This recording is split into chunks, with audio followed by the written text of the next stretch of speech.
Hello दोस्तों, स्वागत करता हूं आप सभी को आपके अपने इस यूट्यूब चैनल में। तो दोस्तों, इस वीडियो में हम क्लास 12 के फिजिक्स का काफ़ी इंपॉर्टेंट वीवीआई प्रश्न करेंगे।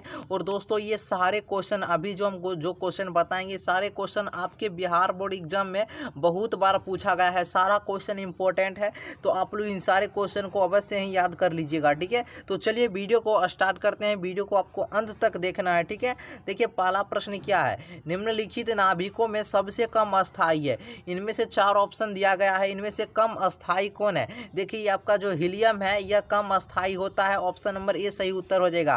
और देखिए ये नीचे का है, ये परमाणु संख्या दिया रहता है नीचे में, और ऊपर में द्रव्यमान। तो इसका संख्या है 2 और द्रव्यमान है 4। ठीक है, तो हीलियम सही उत्तर हो जाएगा। अगला है एल आर परिपथ की प्रतिबाधा होती है। काफ़ी इंपॉर्टेंट क्वेश्चन है, कई बार एग्जाम में ये क्वेश्चन पूछा गया है। ठीक है, एल आर परिपथ की प्रतिबाधा होती है तो √√R² plus L square plus omega square. Option number D बिल्कुल सही उत्तर हो जाएगा। अगला क्वेश्चन देखिए क्या है। व्यतिकरण फ्रिंज की चौड़ाई होती है। काफ़ी इंपॉर्टेंट है, इस बार भी ये क्वेश्चन आने की बहुत ही ज़्यादा संभावना है दोस्तों। काफ़ी इंपॉर्टेंट है, व्यतिकरण फ्रिंज की चौड़ाई होती है तो देखिए बीटा बराबर होता है। बीटा बराबर देखिए बड़ा आदमी ऊपर रहता है तो बड़का डी ऊपर और छोटा आदमी नीचे रहता है तो छोटा डी। याद करने के लिए थोड़ा कॉमन सेंस लगाकर याद कर सकते हैं। ठीक है, तो बीटा बराबर capital D lambda upon small D. Option number आपका ए सही उत्तर हो जाएगा। अगला देखिए यौगिक सूक्ष्मदर्शी की नली की लंबाई बढ़ाने से आवर्धन क्षमता क्या होती है। यौगिक सूक्ष्मदर्शी की नली की लंबाई जब बढ़ाई जाती है तो इसकी आवर्धन क्षमता में घटती है। ठीक है, इसकी आवर्धन क्षमता घट जाती है। ऑप्शन नंबर बी सही उत्तर हो जाएगा। अगला है विद्युत चुंबकीय तरंग की प्रकृति होती है। विद्युत चुंबकीय तरंग की प्रकृति होती है तो यह अनुप्रस्थ होती है। क्या होती है? अनुप्रस्थ होती है। ऑप्शन नंबर ए सही उत्तर हो जाएगा, यह अनुप्रस्थ होती है। अगला है गामा किरणें की तरह होती है। दोस्तों, ये जो गामा किरणें हैं ये गामा किरणें की तरह होता है, ये आपका एक्स किरणें होता है। ठीक है, गामा किरणें की तरह जो होता है आपका एक्स किरणें होता है। ठीक है, और दोस्तों आपको वीडियो अच्छा लग रहा है तो वीडियो को आप लोग लाइक कर दीजिए। ठीक है, चैनल पर पहली बार जो आए हैं स्टूडेंट, चैनल को सब्सक्राइब कर लें और घंटा का बेल आइकन है उसको जरूर प्रेस कर लें, ताकि क्या होगा जब भी हम दूसरा वीडियो बनाएंगे तो आएगा सबसे पहले। ठीक है, तो वीडियो को आप लोग लाइक कर दें। ठीक है, अगला देखिए क्या है। आवेश का बीमा होता है। ये आवेश का जो बीमा होता है यह एटी होता है। ऑप्शन नंबर ए बिल्कुल सही उत्तर है। अगला है 1 वोल्ट बराबर होता है। 1 वोल्ट बराबर 1 जूल प्रति कूलम या 1 जूल कूलम इन्वर्स बोल सकते हैं। बी नंबर हो जाएगा राइट आंसर। अगला है एक गर्म तार एमीटर मापता है। एक गर्म तार एमीटर मापता है प्रत्यावर्ती धारा का मूल माध्य वर्गमान। ऑप्शन नंबर बी सही उत्तर हो जाएगा। कई बार एग्जाम में ये क्वेश्चन पूछा गया है। अगला है नाभिक से अल्फा कण उत्सर्जित होने पर परमाणु संख्या कितना से घटता है। तो दोस्तों ये 2 हो जाएगा right answer. Option number B सही उत्तर हो जाएगा 2। अगला है देखिए नमन कोण का मान उत्तरी ध्रुव से विषुवत रेखा की ओर जाने पर घटता है।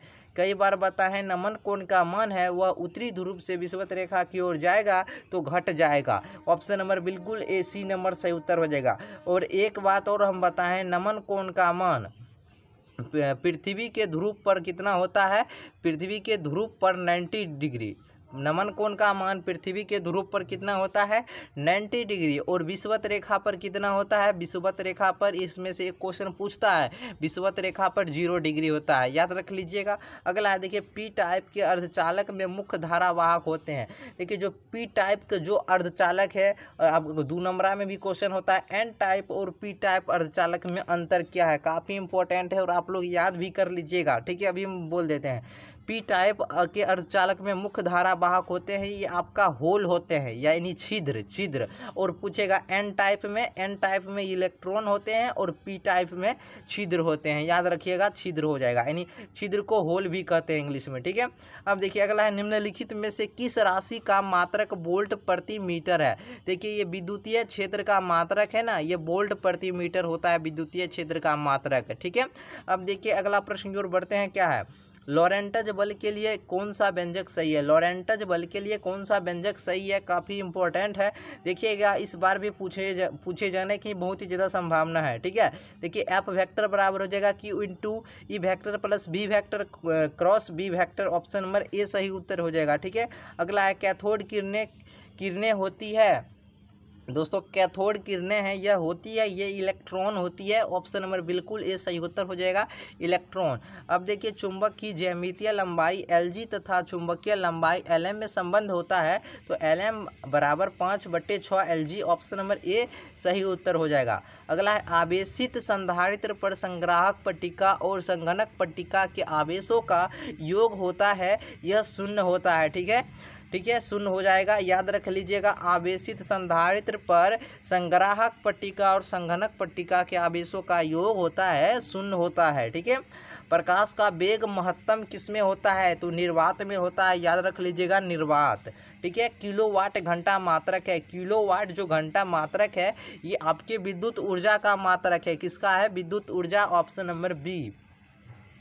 चलिए नेक्स्ट प्रश्न क्या है, देखिए नेक्स्ट प्रश्न आपका है, यदि डेल्टा किसी जगह का नमन कोण है तो टेन डेल्टा का व्यंजक क्या होता है। काफ़ी इंपॉर्टेंट है। टेन डेल्टा बराबर आपका हो जाएगा, क्या जानते हैं, टेन डेल्टा बराबर हो जाएगा BV/BH हो जाएगा, BV/BH, यानी ऑप्शन नंबर ए आपका सही उत्तर हो जाएगा। BV इसका मतलब हुआ बट्टा, अब BH, BV/BH। अब देखिए हीरा का अपवर्तनांक करीब होता है, तो हीरा का अपवर्तनांक 2.42 होता है, आप सभी जानते हैं 2.42 होता है। अगला है लोहा होता है। देखिए ये जो लोहा है ये आपका लौह चुंबकीय पदार्थ है। ऑप्शन नंबर बिल्कुल सी सही उत्तर हो जाएगा। एमीटर का प्रतिरोध होता है, बहुत बार बताए हैं, एमीटर का प्रतिरोध होता है तो यह बहुत कम होता है एमीटर का। अगर आपसे पूछ दे आदर्श एमीटर का प्रतिरोध क्या होता है, तो आदर्श एमीटर का प्रतिरोध अनंत शून्य होता है। आदर्श एमीटर का प्रतिरोध होता है तो शून्य होता है, और आदर्श अभी पूछा एमीटर का प्रतिरोध होता है तो बहुत कम होता है। इस बात को ध्यान में रखिएगा। पूछेगा वोल्ट मीटर का प्रतिरोध होता है बहुत अधिक और आदर्श वोल्ट मीटर का प्रतिरोध अनंत। ठीक है, अब देखिए चिन्ह, ये जो चिन्ह दर्शाया गया है ये किस गेट को निरूपित करता है। ये देखिए ये जो गेट, ये चिन्ह है यह आपके एंड गेट को निरूपित करता है। कैसे इसको याद करने के लिए हम बता, देखिए ये डी है ना, ये डी जगती बना लीजिए, इनपुट लगा दीजिए, आउटपुट, यही आपका ये एंड गेट का है। एंड वाला हम देखिए डी है तो डी जगती बनाइएगा। कहिएगा अगर नेंड आ गया तो देखिए नेंड गेट का भी आसान है चित्र, हम बता देते हैं। डी जगती बना लीजिए, इस एन है ना इसके बदले एक शून्य लगा दीजिए, इस तरह से नथुनी पहना दीजिए, 2 पाए खींच दीजिए, ये आपका नेंड गेट का है। ठीक है, ये नेंड गेट का सूत्र है और ये एंड गेट का है, यानी संकेत है। ठीक है दोस्तों, चलिए अगले प्रश्न की ओर बढ़ते हैं। और गेट का भी सिंपल है। ठीक है, और गेट का इस तरह से बनाइए, आधा गो इस तरह से। और गेट का इसका हम बता देते हैं, इसका भी संकेत अगर पूछ देगा तो फंसिएगा नहीं। और गेट इस तरह से कर दीजिए, इधर से 2 लगा दीजिए, इधर से 1 छोर घींच दीजिए, ये आपका और गेट का संकेत हुआ। इसको देख लीजिए, ये बउआ का बढ़िया से देख लीजिए, ये और गेट का है। किसका है, और गेट का। और दोस्तों हम एक और फिर नॉर गेट का कैसे कीजिएगा, देखिए ओ है ना, आधाग लीजिए ओ। ठीक है, यानी आधाग ओ लीजिए, इधर से इधर कर दीजिए एना के, और 2 पाए एना सटा दीजिए इधर से, नॉर गेट को बता रहे हैं। ठीक है, अब देखिए एन के बदले यहाँ शून्य लगा दीजिए, 1 पाए खींच दीजिए, ये आपका नॉर गेट का हो गया, ये नॉर गेट का संकेत हो गया। तो इस चारों को आप लोग अच्छे तरीके से याद ध्यान में रख लीजिए। एक बार और देख लीजिए वीडियो, अगर भूल गए यानी पीछा करके रिवर्स करके एक बार देख लीजिए और कॉपी पर अच्छे से लिख दीजिए, इससे एक क्वेश्चन अवश्य पूछता है। ठीक है, अब देखिए प्लांक स्थिरांक की बीमा है। देखिए प्लांक स्थिरांक की बीमा ml² T इनवर्स होता है। क्या होता है, ml² T inverse. Option number ये सही उत्तर होगा। नाभिक का घनत्व लगभग होता है, तो नाभिक का घनत्व 2.29 × 10⁻27 kg मीटर इनवर्स क्यू होता है। बिल्कुल सी नंबर सही उत्तर हो जाएगा। अब देखिए नेक्स्ट प्रश्न क्या है, एप्सिलॉन नॉट का मात्रक है। एप्सिलॉन नॉट का मात्रक फैराडे प्रति मीटर होता है, फैराडे प्रति मीटर, या बोल सकते हैं FM inverse. Option number B सही उत्तर हो जाएगा। अगला है हाइड्रोजन स्पेक्ट्रम में कौन सी श्रेणी दृश्य भाग पर पड़ती है। क्या है, हाइड्रोजन स्पेक्ट्रम में कौन सी श्रेणी दृश्य भाग पर पड़ती है, तो ये आपका बामर श्रेणी है। क्या, बामर श्रेणी। अगर पूछता है दृश्य भाग पर नहीं पड़ती है, अगर एग्जाम में आता है दृश्य भाग पर नहीं पड़ती है, तो ये आपका लाइमन श्रेणी होगा, और कह रहा है दृश्य भाग पर पड़ती है तो बामर श्रेणी करेक्ट आंसर हो जाएगा। ठीक है, अगला है प्रकाशिक पथ बराबर होता है। ये प्रकाशिक पथ बराबर जो होता है अपवर्तनांक गुणे पथ की लंबाई। ऑप्शन नंबर ए सही उत्तर हो जाएगा। ठीक है, अब देखिए अगला प्रश्न क्या है, निकट दृष्टिता दूर करने के लिए व्यवहार किया जाता है? किस लेंस का निकट दृष्टि दोष को दूर करने के लिए किस लेंस का व्यवहार किया जाता है? तो देखिए निकट है, ये 3 शब्द से है, ठीक है, 3 शब्द से है, तो इसके लिए आप लोग को याद रखिएगा अवतल। 3 है तो 4 याद रखिएगा। अगर आपको दूर पूछता है तो उत्तल, ठीक है, इस बात को याद रखिएगा। निकट दृष्टि को दूर करने के लिए अवतल लेंस का व्यवहार किया जाता है। ऑप्शन नंबर ए क्या है? इलेक्ट्रॉन वोल्ट की इकाई होता है। ये जो इलेक्ट्रॉन वोल्ट है यह ऊर्जा की इकाई है। ऑप्शन नंबर डी सही उत्तर हो जाएगा, ऊर्जा, ठीक है। अब चार्ज ट्रांसफार्मर में कौन सी राशि है वह घटती है? अब चार्ज ट्रांसफार्मर में कौन सी राशि है वह घटती है? ये तो आपका वोल्टेज हो जाएगा। ऑप्शन नंबर बिल्कुल बी सही हो जाएगा। अगर आपके एग्जाम में आता है ऊंचाई ट्रांसफार्मर में कौन सी राशि घटती है, तो धारा हो जाएगा। अभी कह रहा है अब चार्ज ट्रांसफार्मर में कौन सी राशि है वह घटती है, तो वोल्टेज हो जाएगा। 2 समान धारिता वाले संधारित्र को समांतर क्रम में जोड़ने पर उसकी समतुल्य धारिता क्या हो जाएगी? 2 समान धारिता लीजिए और इसको संधारित्र को समांतर क्रम में जोड़ना है, यानी 2 को लेना है, तो एक सी प्लस एक सी 2C हो जाएगा। बिल्कुल ए नंबर करेक्ट आंसर हो जाएगा। चलिए अगला क्वेश्चन देखते हैं, क्या रेडियो एक्टिव परमाणु के लिए कौन सा संबंध सही है? रेडियो एक्टिव परमाणु के लिए कौन सा संबंध सही है? तो अर्ध आयु बराबर क्या होता है? 0.6931 गुने औसत आयु। डी नंबर सही उत्तर हो जाएगा, ऑप्शन नंबर डी। अब देखिए अगला है, निम्नलिखित में से कौन विद्युत चुंबकीय तरंग नहीं है? विद्युत चुंबकीय तरंग ये आपका ध्वनि तरंगे नहीं है, तो ऑप्शन नंबर बिल्कुल सी नंबर सही उत्तर हो जाएगा। अब देखिए अगला क्या है, संयुक्त सूक्ष्मदर्शी की आवर्धन क्षमता के लिए कौन सा संबंध है वह जो सही है? देखिए इसके लिए याद रखिएगा, काफ़ी इंपॉर्टेंट है, बहुत बार एग्जाम में पूछा गया है। तो m बराबर होता है -L/F into 1 + D/Fe। Option number A सही उत्तर हो जाएगा।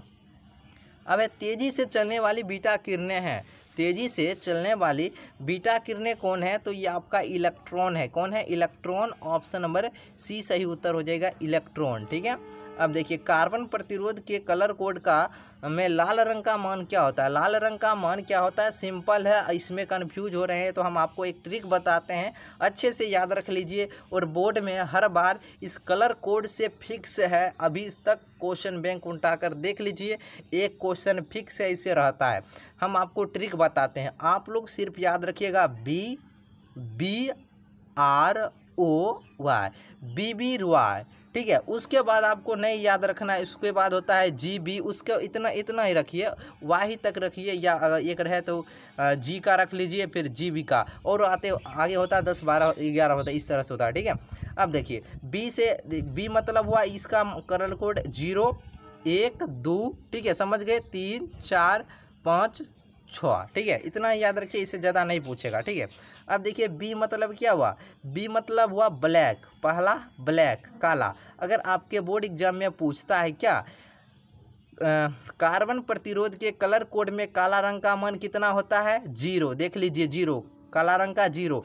इस बी का मतलब ब्राउन यानी भूरा, ठीक है, पहले कर का फिर उसके बाद भूरा, पहले कर का उसके बाद भूरा। अब याद रखिएगा, अगर पूछेगा कार्बन प्रतिरोध के कलर कोड में भूरा रंग का मान कितना होता है, तो 1, भूरा रंग का कितना? 1, ठीक है। अब देखिए अब पूछता आर से क्या होगा? रेड यानी लाल। अगर आपके बोर्ड एग्जाम में पूछता है कार्बन प्रतिरोध के कलर कोड में लाल रंग का मान होता है, तो लाल रंग का मान कितना है? देख लीजिए 2 होता है। अभी भी पूछा है कार्बन प्रतिरोध के कलर कोड में लाल रंग का मान, इसमें भी 2 मारिएगा। अब देखिए ओ से क्या हो जाएगा? ऑरेंज, ऑरेंज यानी नारंगी, नारंगी का कितना हो जाएगा?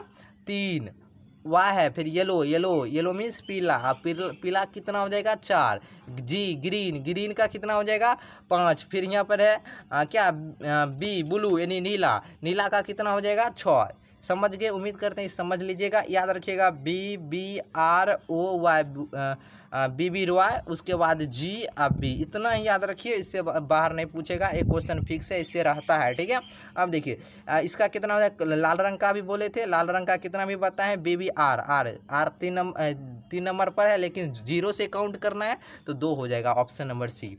अब किसी m द्रव्यमान के v वेग से गतिमान कण का तरंग दैर्ध्य होता है, तो लैम्डा बराबर h H/MB होता है। ऑप्शन नंबर बी सही उत्तर हो जाएगा। ठीक है, अब देखिए दशमिक संख्या 25 का द्विधारी होता है। 25 का द्विधारी निकालना है, सिंपल है। 25 का निकाल लीजिए, देख लीजिए किस तरह से निकाला जाता है। 12 दूनी 24 है, 1 25, 2 6 का 12, 0 जोड़ देंगे, 2 3 6 और 0 जोड़ देंगे, 2 1 कम 2 1 3, नीचे से काउंट कर देना है। 1 है, उसके बाद फिर 1 है, उसके बाद 0 है, उसके बाद फिर 0 है, उसके बाद 1 है। देखिए 11 0 0 1, 11 0 0 1, 2 लगा दीजिए द्विधारी। अब देखिए किसमें है, ऑप्शन मिल रहा है 11 0 0 1, बिल्कुल सी नंबर आपका मिल गया है, तो सी नंबर सही उत्तर हो जाएगा। ठीक है, अब देखिए क्या है, 20 सेंटीमीटर फोकस दूरी वाले उत्तल लेंस की क्षमता डायोप्टर में क्या होती है।